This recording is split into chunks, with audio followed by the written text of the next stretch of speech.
Welcome, everyone. Thank you from my heart to yours for coming to this event. And as we do with all our events, let's begin with a prayer and some music.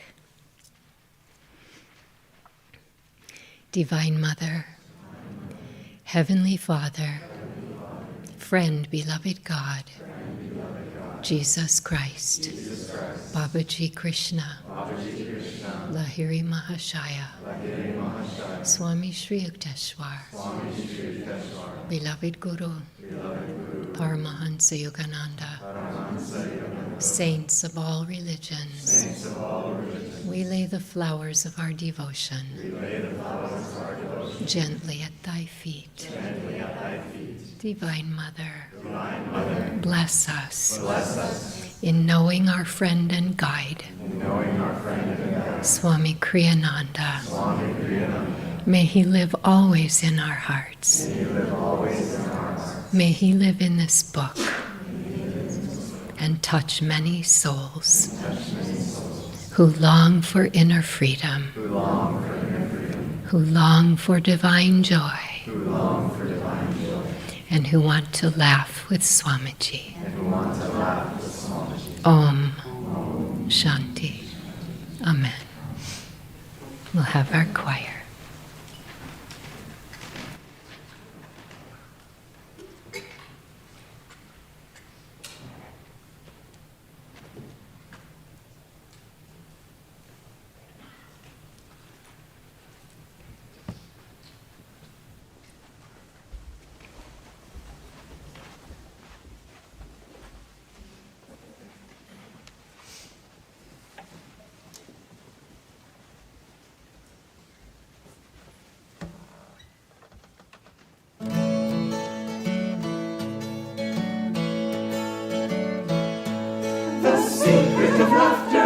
In the laughing, not in the search for joy, is a swallow winging on the wind. Its innocence in a boy.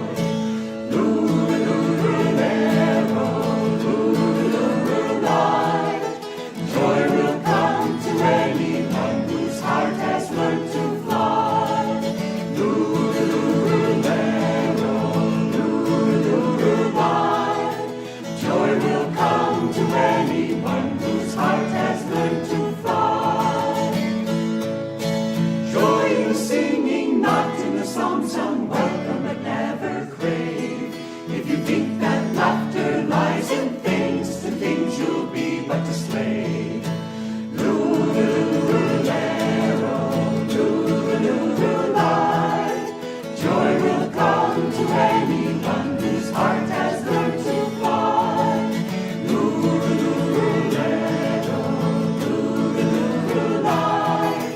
Joy will come to anyone whose heart has learned to fly. Joy in the giving, not in the gaining. Grasp and you'll never sing. You can win the world and still be poor. Win peace and live like a king. Lulu-lulu-lero, lulu-lulu-lie. Joy will come to anyone whose heart has learned to fly. Lulu-lulu-lero, lulu-lulu-lie. Joy will come to anyone whose heart has learned to fly. Sing when the sun shines, sing when the rain falls, sing when your road seems strange. In a tempest seize the lightning flash and ride the winds of change. Lulu-lulu-lero, lulu-lulu-lie. Joy will come to anyone whose heart has learned to fly. Lulu-lulu-lero, lulu-lulu-lie. Joy will come to anyone whose heart has learned to fly. Lulu-lulu-lero.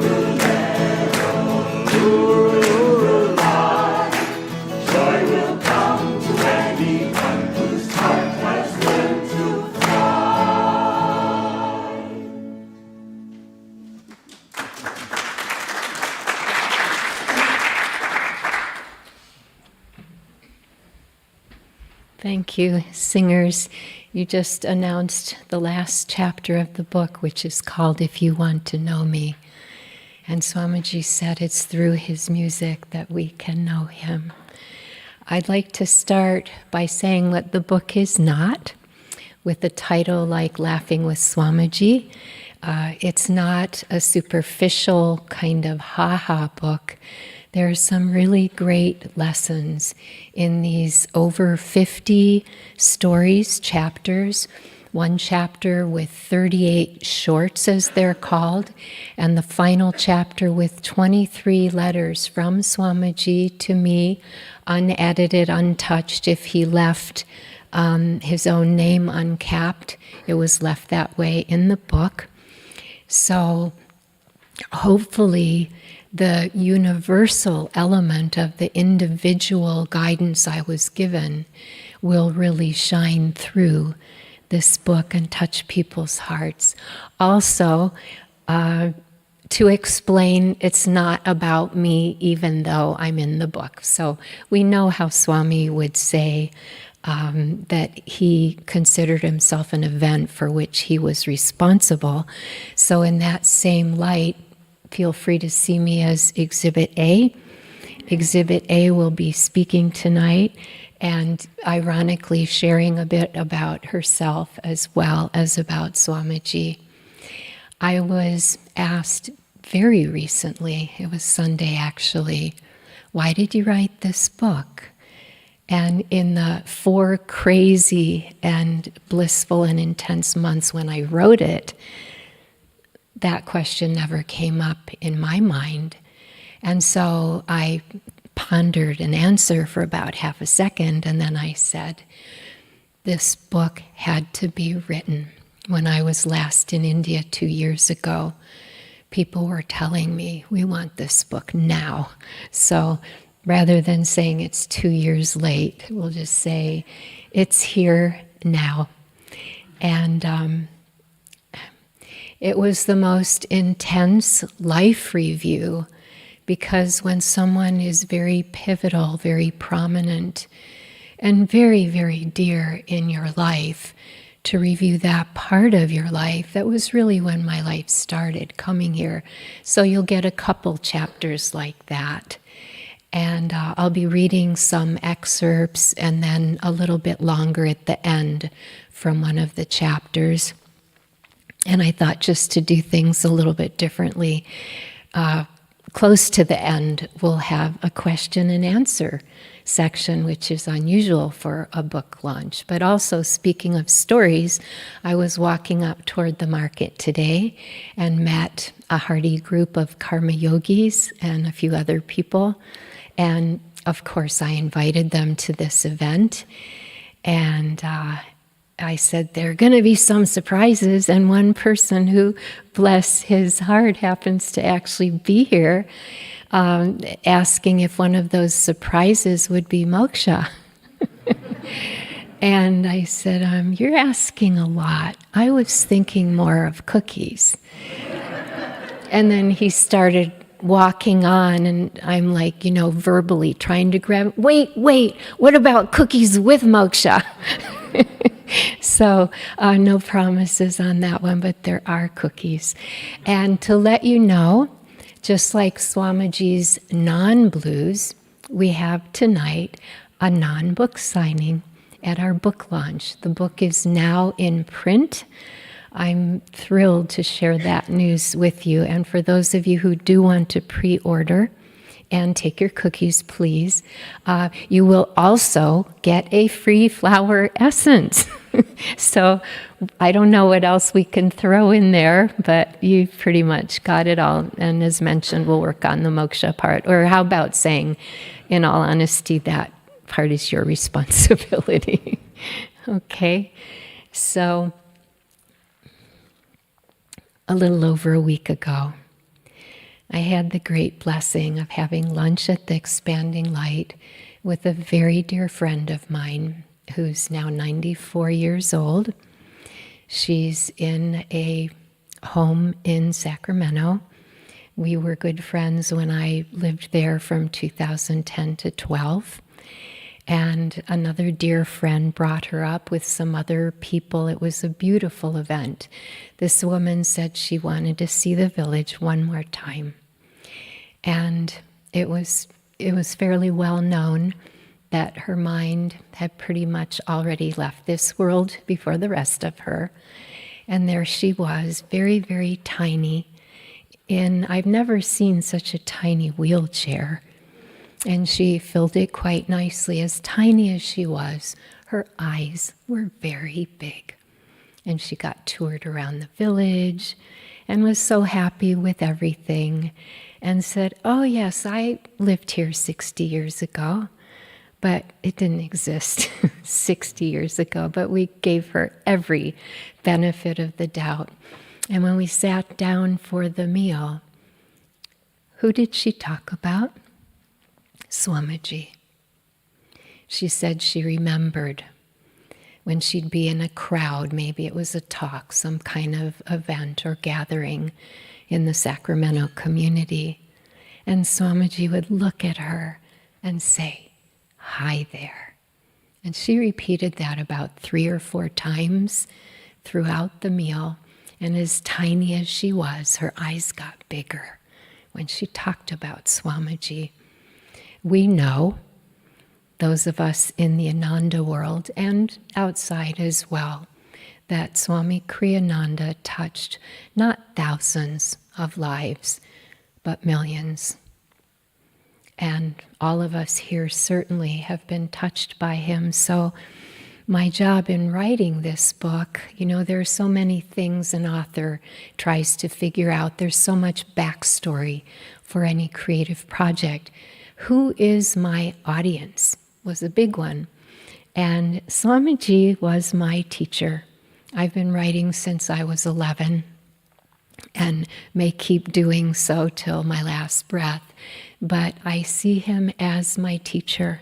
And there's one chapter on that as well, of how he worked not just with me individually, but with people for where they were at.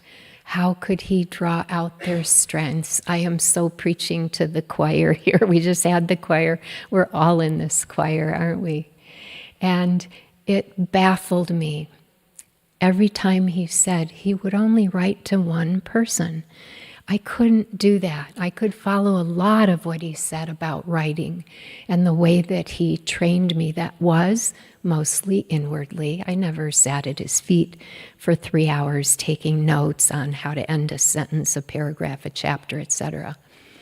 But that part was the closest I could come was tuning into one culture.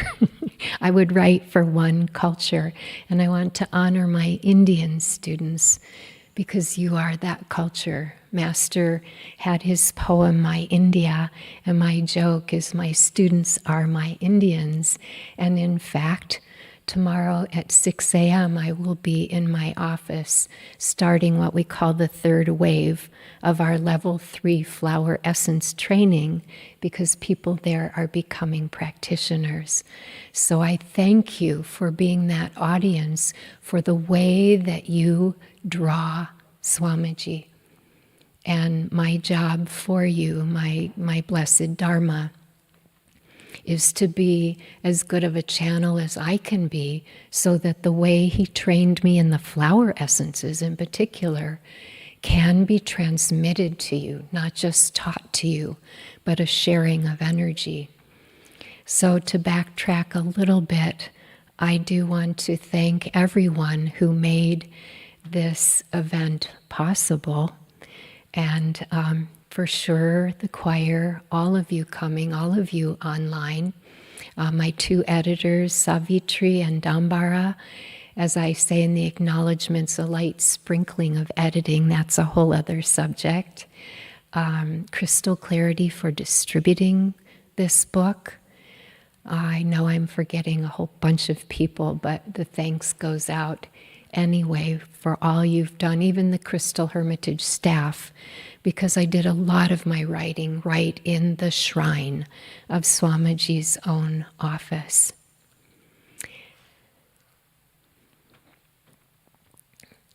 There's the metaphor. of a mother giving birth to an author creating a book. We've heard that before. So the mother goes for her medical appointment. She gets the ultrasound. We have good news for you. There are 2 heartbeats. Congratulations. And that's what an ultrasound shows. I had a different kind of ultrasound, sound being one of the 8 qualities of God. And what I learned was that in these months, there were 2 heartbeats. What is going on here? I could not bring the 2 audiences together, the more general one and the flower essence world, because that's another strong, very strong connection that I had with Swamiji. He calls us co-founders of this worldwide movement in the US and beyond, and then in India, where he said specifically these essences, these flower essences, will be big. And as soon as I split the book, the audiences came into focus. I just felt a sense of peace and could relax. Now I can move forward. This is right. However, unlike the mother who 2 or 3 minutes after birthing the first child has a second, mine will be perhaps 3 months, but don't worry, not 3 years. So that book, of course, is already given its name. If we have Laughing with Swamiji, this will be Flower Essences with Swamiji, and it's basically written and edited. So there's a miracle as well. Going back to writing for, in my case, a culture instead of one person, to tie up the story with my dear 94-year-old friend. Although this is a little bit backwards, I can say to her energetically after the fact, this book was written for you.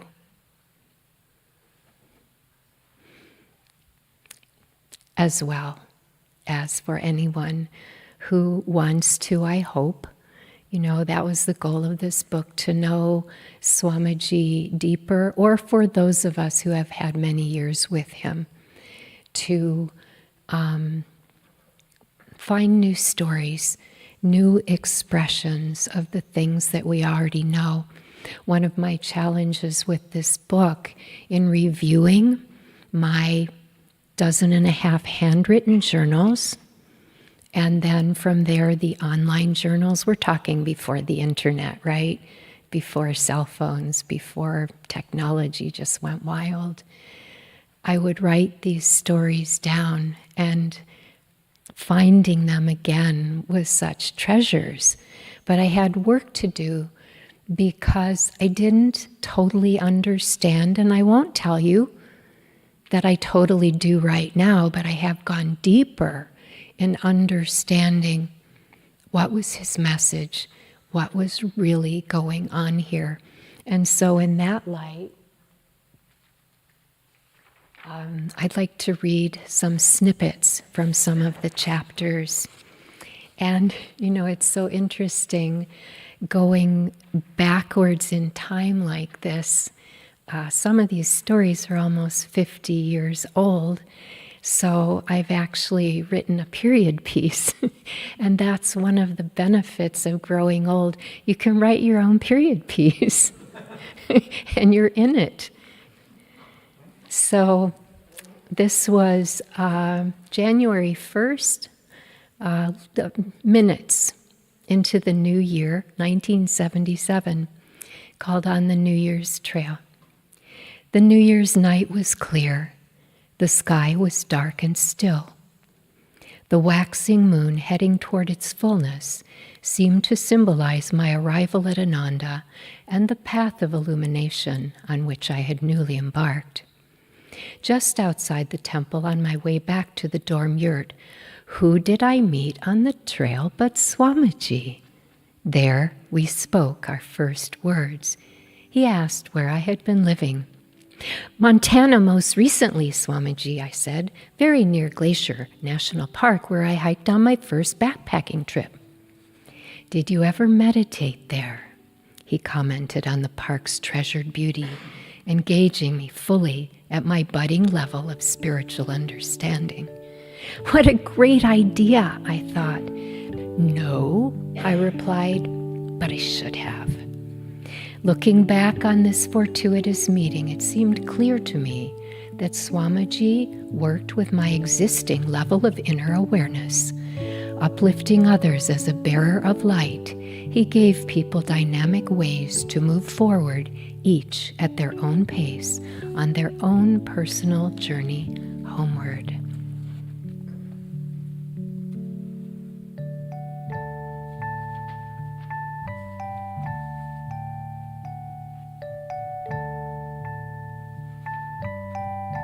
Here's a fun one. I did take some liberties. It is about Exhibit A. And if the title doesn't grip you, I don't know what will. It's called Hitchhiking with Goats. And that is part of my journey in coming here, which was Christmas Eve, December 1976. A couple months later, I went back to Montana, where I had been living, to collect my belongings. That included 3 of my goats, 2 of whom were pregnant, and a 4x6 U-Haul trailer. And you can tell already by the title, something happened, right? And the beautiful mystery of this story was a couple months after returning, I had written copious notes of all the details so I could remember it, because it was not believable what happened and that I returned alive. Of course, I wouldn't have returned if I wasn't. I think that goes without saying. And the details, I couldn't find that story that I'd written. I went through all my files, and I remember typing it on erasable bond paper, and you know that's a typewriter where you click the carriage after every line. That shows, the vintage nature of that story. And so I just wanted to share. Oh, okay. Let me find the rest of it. Yes. Just a little bit about my relationship with my goats. And these were 2 Nubians and 1 Toggenburg. If you have ever wondered if there is a God, just look at the ears of a Nubian goat, consciously designed by a higher intelligence, and wonder no longer. The raw charm of such ears is truly breathtaking to behold. My Nubian girls were garbed in a beauty that preceded them, literally, when they ran with their flip-flop ears flying a step ahead of them.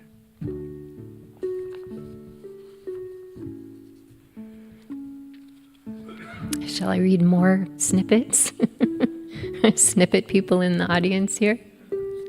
Okay, I'll read 2 more. Okay. This is a short one. And it is right after, it was on the day of my first private interview with Swamiji. I'd been here 3 months. It was April 1st, 1977, and I was told by Swamiji's secretary, who was Naya Swami Asha at that time, Swami usually doesn't see people who've only been here a few months. So there was some special dispensation there. And you'll get to read a lot more details. This meeting with Swamiji has indeed jostled me. I don't know this person seated before me at all, yet he seems to know me better than I know myself. I rise to leave, unwilling to walk out of the presence of someone I barely know, yet feel will become very important to me in my life. In the first of many meetings with Swamiji over the years to come, I sensed that before me sat my spiritual friend and guide. And so began my life at the first community in Yogananda's mission to create what he called World Brotherhood communities. And then I'm going to read you just one short paragraph from a chapter that was, it was so hard for me to write. It was hard for me to be there when he passed at Ananda Assisi. And it was a stunning experience that someone we knew so dearly with such unstoppable life force had in a certain sense been stopped, though we have since learned not really. And there are parts in that full chapter that explain that. So the email came that morning, as it did to all of us. It was 8 o'clock in the morning, April 21st, 2013, where Swamiji had left his body. The writer in me could put neither pen to paper nor fingers to keyboard to document this day and the dreamlike days that followed in its footsteps. Losing Swamiji in this world felt hollow and surreal, yet knowing the glory that awaited him at the closure of his earthly life was sublime to the fullest. The two realities collided in my stunned heart. And it's so interesting. I would go to the Hermitage, to his office. Okay, this is the day I'll write that chapter, the passing of Swamiji. And no, it wasn't. I found that I was actually really gifted at procrastinating, so much so that I thought, I really should offer a weekend seminar at the Expanding Light on procrastination, but I kept putting it off. So, that said, are there any questions? I thought we could have a question and answer. Notice that singular. So one question followed by one answer. Yes, sir. What are all those hats and custom things? I have to take the fifth on that, but let's say it will soon be disclosed. Let's take another question. Thank you. It's kind of unusual. That's one of your surprises, to have a question and answer session at a book launch. Yes, there's a hand. I'm going to give you a mic.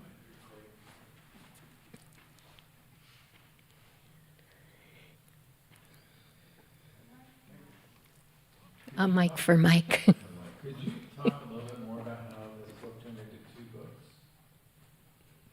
books? Let's use a metaphor. You go to the eye doctor, and before you see the doctor by a technician, you're getting your eyes tested for your peripheral vision, and you're tested for how far you can see peripherally. And I am going to digress here because it really warrants it. For all my years of being a goat lady, I just very recently learned why their pupils are horizontally slitted. And this is where you get to see the divinity. It gives them better peripheral vision. They are prey animals. And having eyes like that helps them protect themselves better.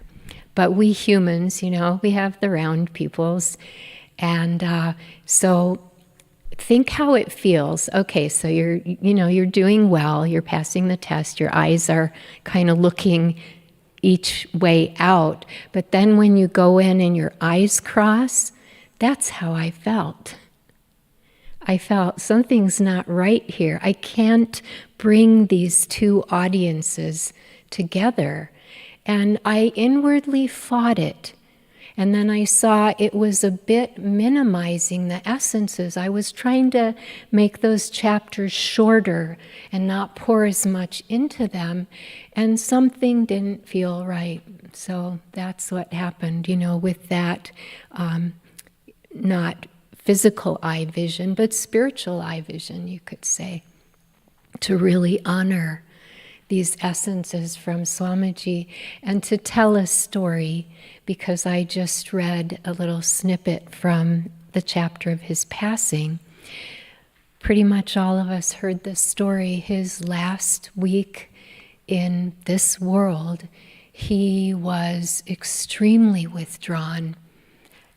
We might even say depressed, but we knew Swamiji better than that. He wouldn't go there. He wouldn't allow his energy to sink in that way. He just had no interest in anything of this world, not even social gatherings. And one of our staff, who knew the essences very well, decided to give him a flower essence.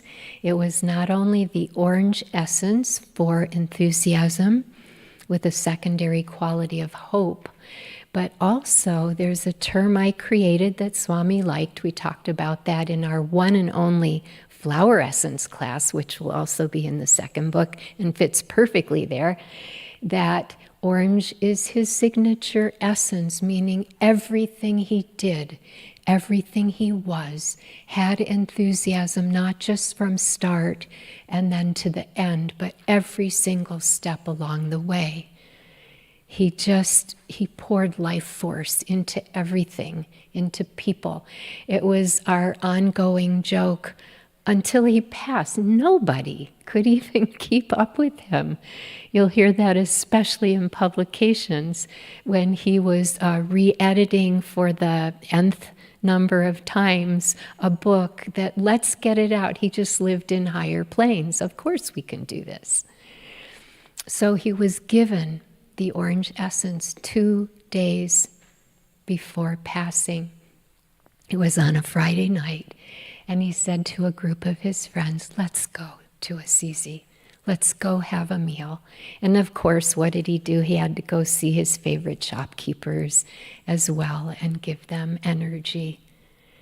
And less than 2 days later, he left this world. He did not leave us.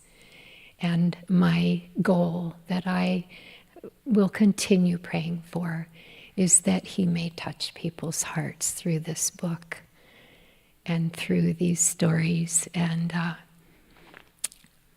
I'll share with you, there were a lot of tears in the writing of this book because for me it was a journey in consciousness to, on behalf of the readers, see what really happened here. And I would get to a higher level than I'd known before, and then it's like, no, that's not enough. There's more. I'm thinking of a chapter in particular called The Fluffy Pancake Mystery. And this happened in about 2005 when I was in India. He had invited me over 3 times to really get the flower essences going there. And he told me to come say goodbye to him. I believe it was 2005. The day that I was leaving, it was a big, crazy day of international travel. And I came to visit him, and his favorite breakfast was right there. It was a yummy stack of pancakes with the maple syrup right there, the butter right there. And boy, did I want those pancakes. And at one point, finally, he said, oh, let's get you a plate. And so I started eating the pancakes. And what happened was I'd have a mouthful of pancakes. Eat more, take more. You need to eat more. And I compared myself to a little chipmunk because they have these pouchy cheeks. And when they're really gathering their nuts, their cheeks kind of puff up. And that's exactly how I felt. And the more puffed up my cheeks felt, the more Swamiji would say, eat, eat. I didn't know what was going on. But I was being commanded. It was not, would you like more pancakes? It's like, you don't look enough like a chipmunk, so just keep eating. And, to this day, meaning about 4 months ago, I didn't understand. Why was he doing that? What What was going on? Did he read my thoughts? Okay, I really wanted the pancakes, and like to over satiate myself with the desired object of the pancakes, yes. With the maple syrup, with a lot of melted butter, yes.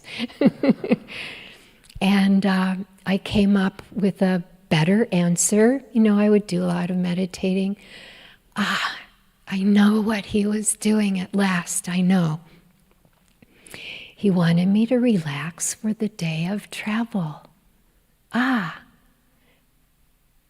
okay, so I set the chapter aside, and then I came back to it because something doesn't feel right. First of all, that's not Swami, to make this world more comfortable for us. No, I was still missing something. And in yet a deeper meditation, what I came to was a message that made more sense on a spiritual level. And what it was, do not ever let anything take you from the love of God. Don't let anything distract you, even the biggest day of travel, maybe of your whole life. Never put God on the shelf when you get on that plane, when you're going through customs. It doesn't matter. And then my heart could have peace. Until then, there was that little bit of nervousness. We know how he would tell us, you can know your own intuition. You can develop it. And when you feel that joy in your heart, you can know you're going in the right direction. If there's some nervousness, as I had with this unfinished chapter, work on it, go back to it, go deeper. So it's been an incredible adventure. And thank you for that question. I hope I've answered it and then some.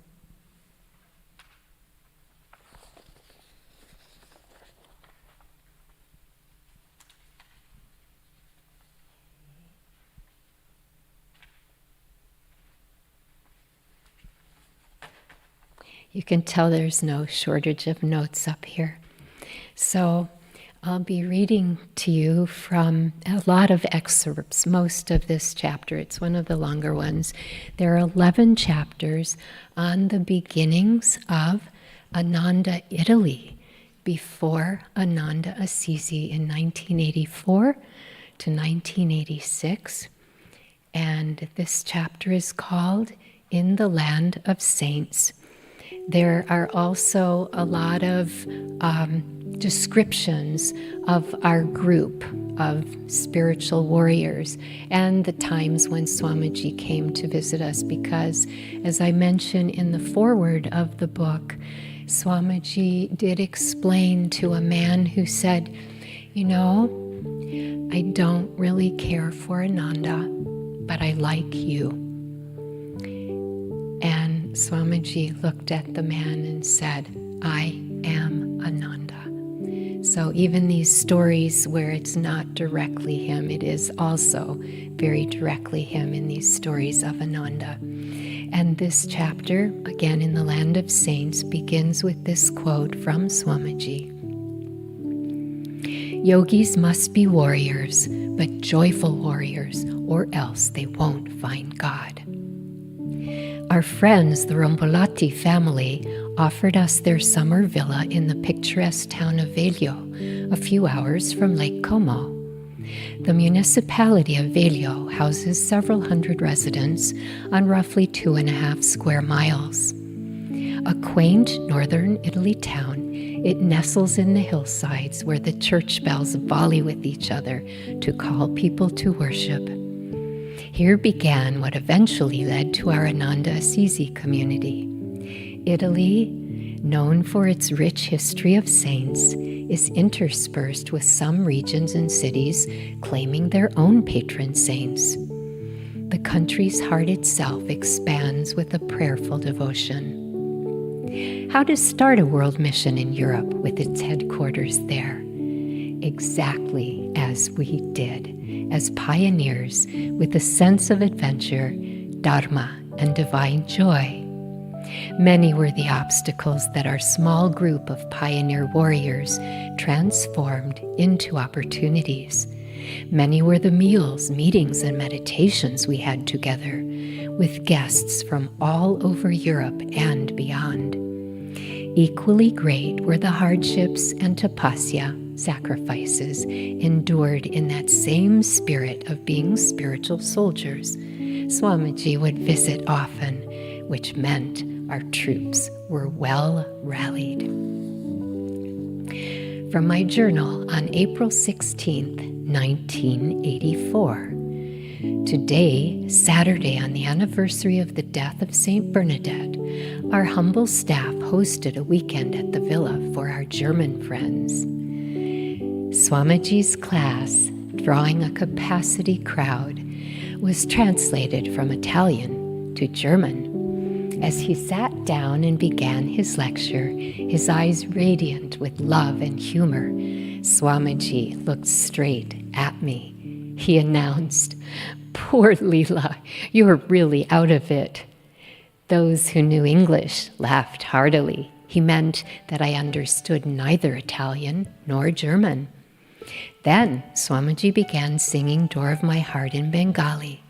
He stopped once again to focus his gaze on me. "Sanskrit," he announced jovially. Many weekends, those of us on staff would vacate our shared rooms to accommodate our guests. In curtained-off cubbyholes, we slept on mattresses on the uppermost floors, the women on the top floor and the men on the next. One morning, I awoke to see Deviji, who had poked her head in between the curtains. With an etheric smile, she whispered faintly, "Such angels." Often we used humor to make light of the record-breaking freezing winter temperatures that contributed to our austerities. Some evenings, we would congregate for warmth in the tiny main floor sitting room, cozy and charmingly decorated. Burning the older wooden furniture in the fireplace kept us warm. When the temple proved too cold for chanting with the harmonium, we wore our gloves to play the brittle keyboard. The bellows wheezed in the chilly air. When we walked up to the altar one by one to dip our fingers in the holy water, a lump of ice greeted us in the tiny bowl. Days came and went when we felt we could no longer stomach the almost inedible miniature bread rolls. We nicknamed them bombolas, meaning in Italian cylinders or tanks. Why not use them for doorstops, we joked at our group meals. And then there were the eggs, a rare commodity at our breakfast table. We tried our best, though it was hard not to fight over them. What vegetarian wouldn't want the extra protein? I had eggs last week. Here, you take them. No, please, I insist. This week, they are yours. Wintry evenings at bedtime would find us lined up in the kitchen to fill our blessed hot water bottles. One woman brought even further festivity to the ritual by breaking out in a tropical hula dance, her water bottle placed on top of her head. In our brief moments of relaxation, I would knock on the women's doors with a clipboard in hand to ask, "When may we schedule our next facial?" One portion of this beauty treatment included a mask of green clay from the Dead Sea, thanks to my recent trip to Israel.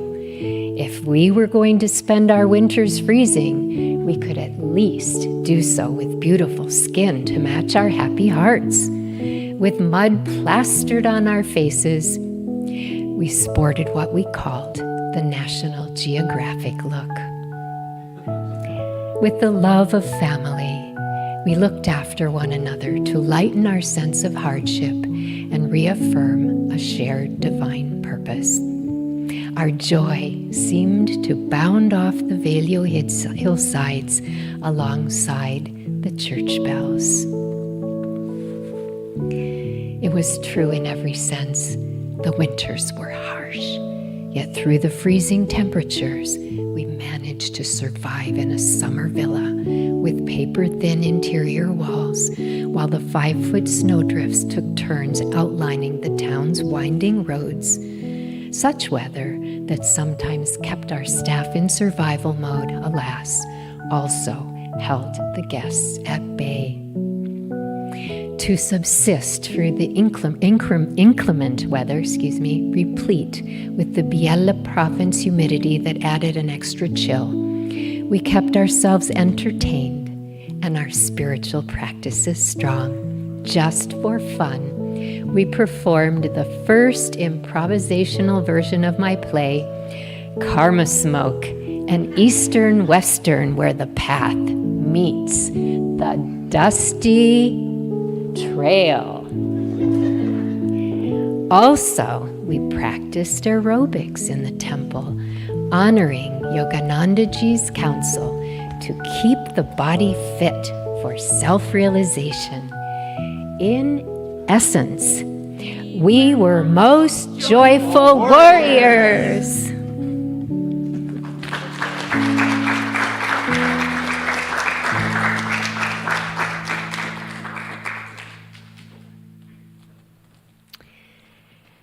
And to end our most magical evening, I'd like to refer to the very last line, very poignant for the title of this book, Laughing with Swamiji, in Yogananda's perhaps most famous poem, Samadhi. A tiny bubble of laughter, I am become the sea of mirth itself.